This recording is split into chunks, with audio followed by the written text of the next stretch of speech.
உங்கள் இருவரையும் என்னோட நகர்வலம் அழைத்து செல்ல போகிறேன்.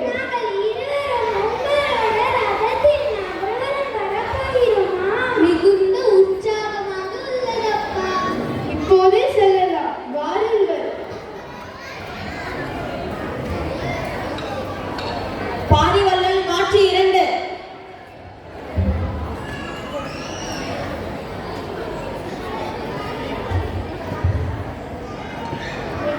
அங்கவே சங்கவே, நமது பரம்பு நாட்டின் அழகை பார்த்தீர்களா?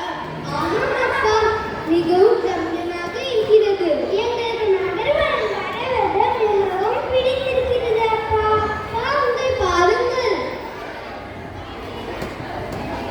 கண்மணிகள், முல்லைக்கொடி, அழகான முல்லைக்கொடி அரும்பும் பூமாக வெயிலில் கிடந்து தத்தளிக்கிறது. மதுரை இடமில்லாமல் தவிக்கிறது அப்பா.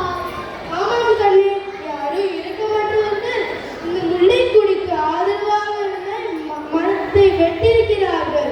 யார் அப்பா இந்த கருணையற்ற செயலை செய்திருப்பார்? பிறந்ததிலிருந்து இறக்கும் வரை இது ஒரு விதையை விதைக்காதவர்கள், மரத்தை வெட்டும் அருகதை அற்றவர்கள், அப்படிப்பட்டவர்கள் தான் இதை செய்திருக்க கூடும்.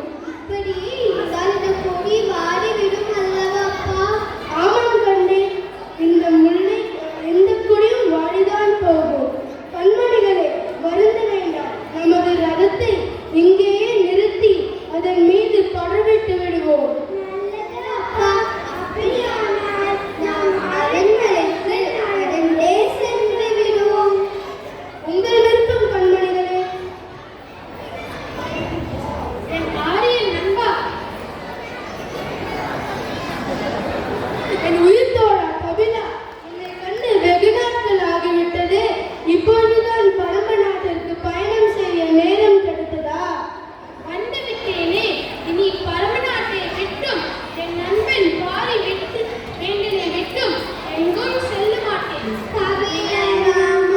பேச்சு மாறக்கூடாது. நிச்சயம் மாற மாட்டேன் கண்மணிகளே.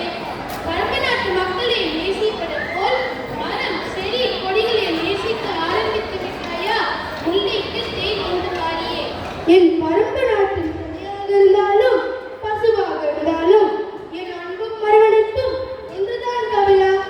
ஆஹா ஆஹா, அன்பா, உன் கொடைத்தன்மை கண்டு வியந்தேன். முல்லைக்கு தேன் இந்த பரம நாட்டு மன்னன் பாரி வாழ்க வாழ்க வாழ்க வாழ்க.